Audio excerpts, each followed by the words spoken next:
Welcome to As the Story Grows. I'm Brian Patton. Today we welcome back Brian Moss to the podcast. Brian has a new project called the Darien Gap, and their debut EP, Haunted Lots, is out today. Brian talks about using Craigslist to start a band for the first time, being judgmental, where his musical energy is being spent, and more. This is a shorter episode, and I did cut an entire part of the interview out, as we had originally discussed Brian connecting and releasing the EP on AF Records.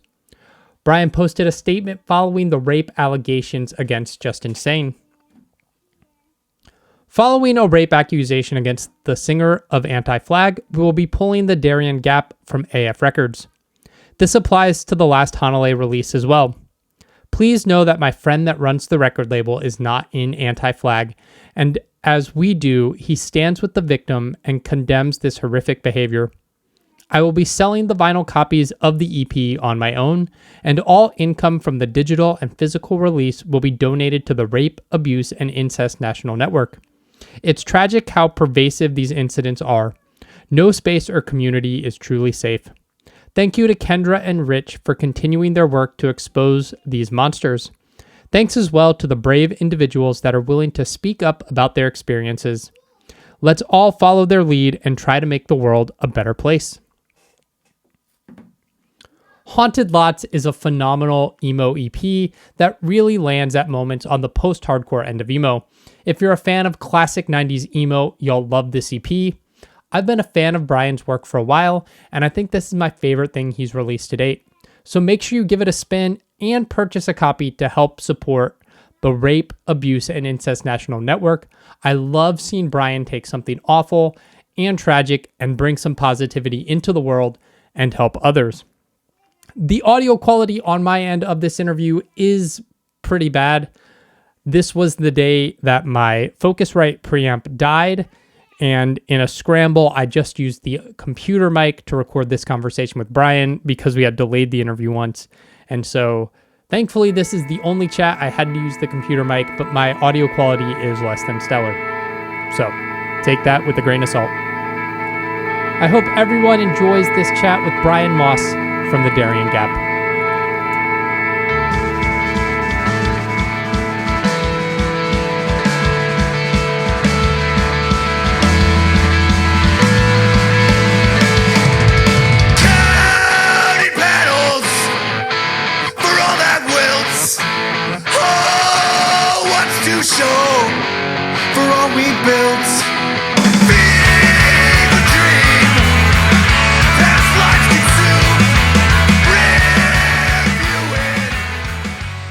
It's going, man. I'm not working for summer on breaks.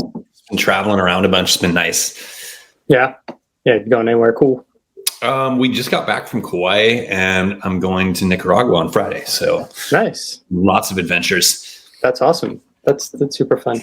Yeah, we looked at our travel plans. Me and my wife are going to Spain for our 10-year anniversary in September. Where are you going in Spain? Malaga. Is that East Spain? No, coastal. Okay. Southern, yeah. Mediterranean or? Yeah. Okay. Yeah. Nice. I've always, San Sebastian's like a bucket list. Nice. Someday. Yeah. Congrats on your anniversary too. Thanks. Yeah. And then we're taking our kids to Japan for 2 weeks. We're going to Tokyo in April. And then for my daughter's 10th birthday, she wanted to take a cruise to Alaska. So we're doing that next September. So it's all these vacations and traveling just stacked. Yeah. My wife and I were just kind of talking about how we need to start taking our kid international places just for the cultures. I think we're going to try to do Mexico City next spring. Nice. That's dope. Let's talk about why a new band. Did you get bored? I guess that's a fair question. I could have just done something under a Hanalei. In terms of old collaborators just living where I live now, I'm a bit withdrawn from them, unfortunately. I started researching around here via Craigslist, which was interesting to say the least. People to play with, and it was Yeah, that was an experience. I've never actually in my adult life used Craigslist to find potential friends and collaborators, and it was a disaster. Other than Mike, who I found. Yeah.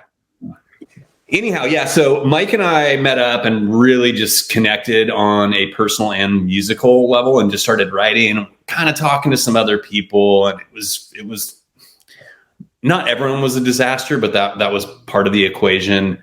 I don't know if you're familiar with the Central Coast of California, but it's fairly isolated. We're basically smack in the middle of Los Angeles and San Francisco. Yeah. And, if you're doing like folk or alt country, jam band stuff, there's plenty going on here for that. But in terms of punk influenced music, it's a fucking wasteland for the most part. It would be very easy, I think, to do something along the lines of Fat Records or power chord old school punk. But if you're looking to do something a little more angular, and I don't know, post-hardcore influenced, it's difficult. And Mike is a multi-instrumentalist, and it started with just him on drums and me playing guitar. We wrote some songs, and it became very apparent that he was gifted on all fronts. And eventually we just kind of threw in the towel, like, let's just record this EP ourselves. It'll be super fun. We both like doing home recordings. And that's kind of how it came to be. And I never really thought, going back to your original question, I never really thought about doing it under Honolulu, just because musically it's so different, so much more aggressive. And I don't know, I could never with good conscience pull one of my older band names and just kind of rebrand it with someone else. So yeah, that's why. And I guess it's, if anything, I've been prolific over the years.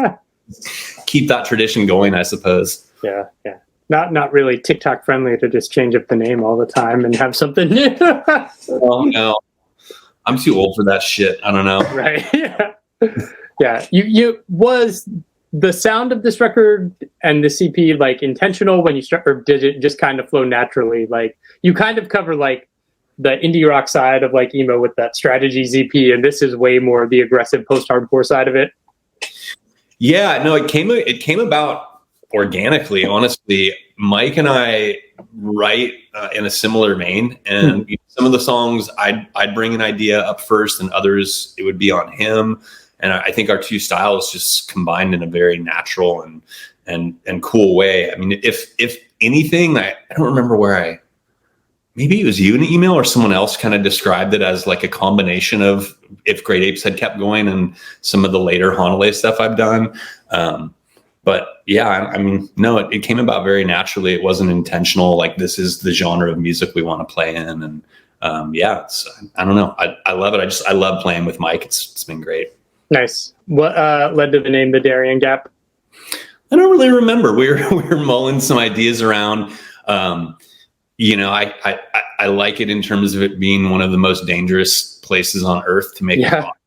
Part of me is a little, I don't know if regretful is the right word, but pensive in terms of just the fact that it's a zone where migrants cross and often perish. I don't know if that's appropriate, but at this point, I guess we're just going to stick with it. Hopefully no one gets too pissed about it, but I am aware of that. Yeah.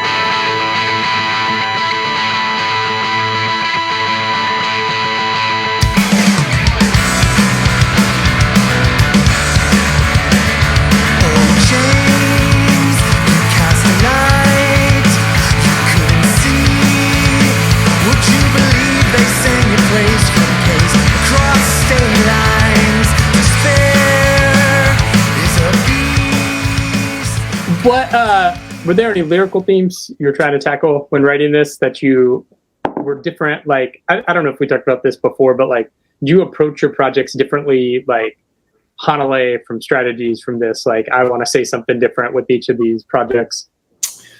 Yeah. So I think with this EP, it's fairly all over the place. All the strategy stuff, those lyrics are all Paul's, which was honestly a nice break for me, because I've found over the years that because I'm an English nerd and teacher, and I appreciate literature so much, that writing lyrics is the hardest part for me, and or at least certainly the most time consuming. And this is the first thing I've written myself since the last Honolulu record. And it's the first thing I've done that's non-conceptual and somewhat first person since like early grade 8s. So yeah, it's all over the place. None of it is, again, narrated from a different perspective. It's all fairly first person.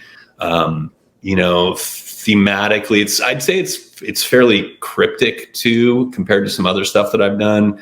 The single kind of deals with, I want to say, like grieving change and environmental impact, specifically in Hawaii, but also doing some introspection and self-reflection on my own bitterness and how judgy I can be of strangers sometimes. Other songs. There's a song about the loss of a close friend and just kind of celebrating his life.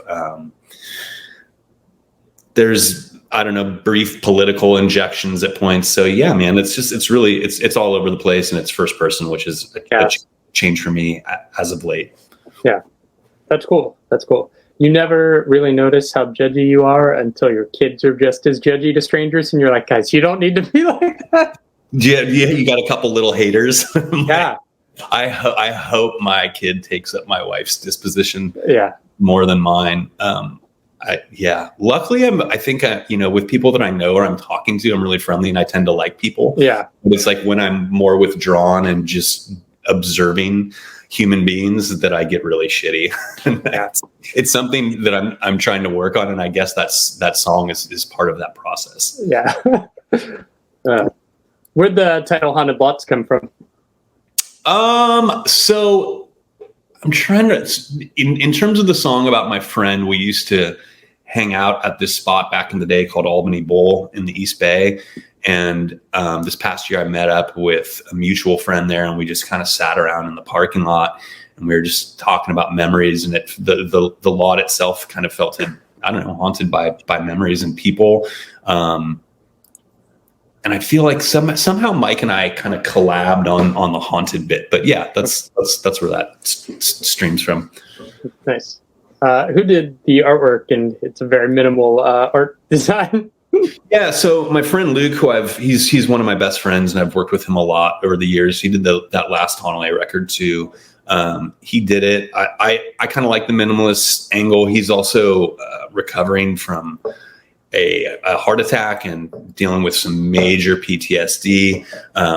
So it's cool to see him kind of jumping back in the graphic design world, and it's really, really stoked to work with him on that.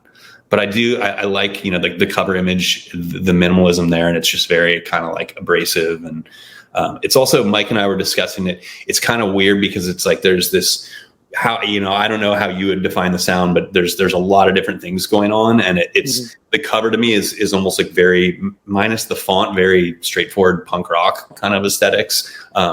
And there is a bit of intentionality in trying to confuse people on that front. Like, what are they doing? What's this look? What's the sound? Does it match up? Who fucking cares?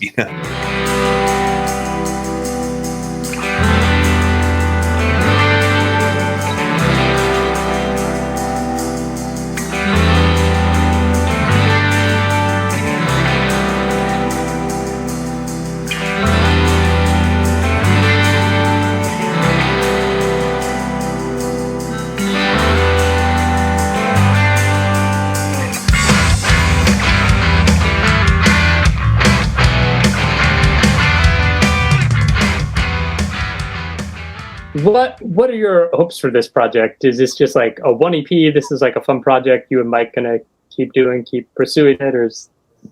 Yeah, we're definitely, I think we're excited. With my travel schedule this summer, it's been hard to connect, but once I'm back in the classroom and working in August, we're just going to start writing again.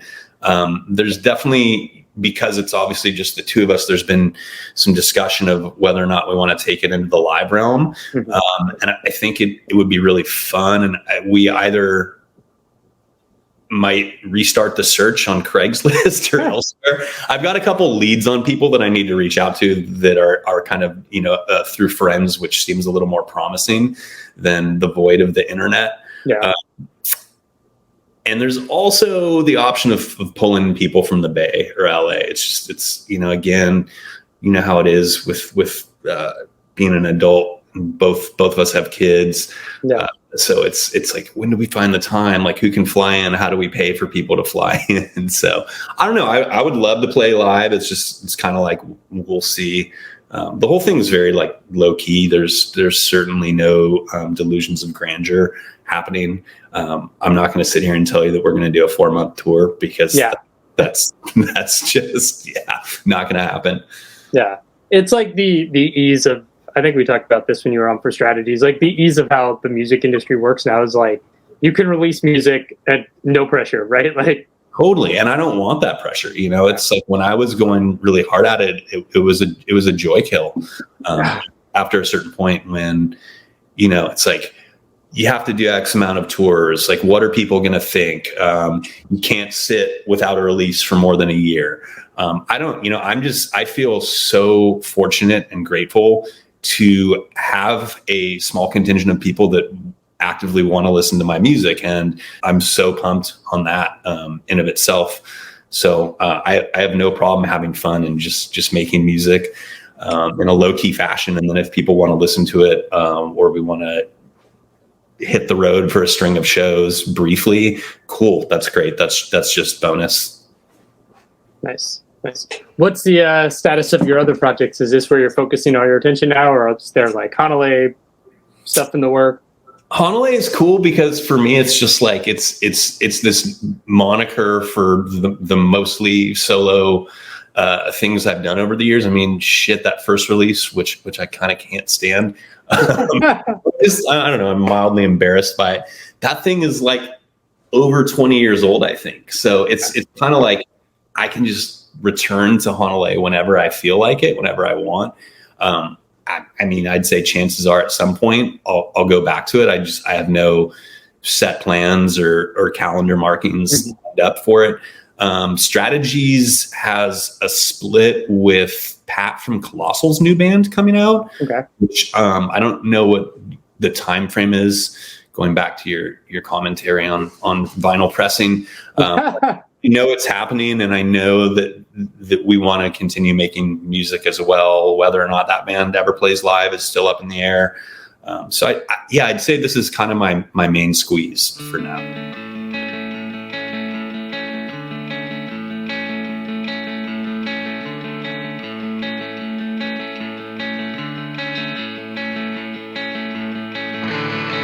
Mountain walls are weeping, suntan lotion, Hoosiers and tech lords, waddle down 5'6". Obviously, thanks for having me on. Really appreciate it. And thanks to anyone that's going to listen to it or has listened to it.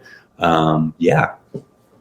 I told Kevin, like, this is probably my favorite thing you put out. So at least in recently, and I love both the strategies and last Hanalei record. So thanks. Yeah, I'm actually, when it was all done, I kind of felt the same way. And there's a lot looking back over the years. I'd say it's definitely one in the top 5 favorite records I've done. And just the whole DIY approach was so fun. I mean, just like looking at your room there too, it's like, it is amazing these days if you just put a little effort in, or a lot of effort, and some obsession, what you can do. And luckily Mike is pretty gifted, I think, as an engineer, and he has a pretty expansive knowledge of home recording. Mm-hmm. I have my experiences too, and just the kind of combination of those 2 things worked out really well. And I'm so psyched that we were able to do everything other than mastering ourselves. I also want to give a shout out to Jack Shirley at the Atomic Garden. He's a friend, and when I've self-recorded stuff like this or the last Hanalei record, he's always a great resource. And just email him like, hey, what do you think of these tracks? Like, what frequencies need to be cleaned up? And it's just always happy to consult. So that was really helpful too. rain. Hesitant and hasty, everything was green. Hesitant and hasty, everything was green.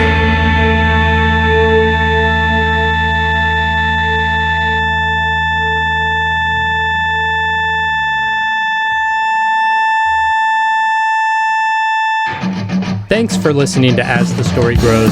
Our intro music was written and composed by Jeremy Hunt. The As the Story Grows theme is by Bob Nana. If you like what you hear, subscribe wherever you get your podcast and give us a rating and review. If you'd like to support the show financially, you can join us at patreon.com/asthestorygrows. Be a part of our community and join the ongoing conversation over on Discord. If you enjoy this episode, share it on social media with your friends. Much appreciated, and thanks for listening. I never felt so young and alive as when I'm diving into a tune.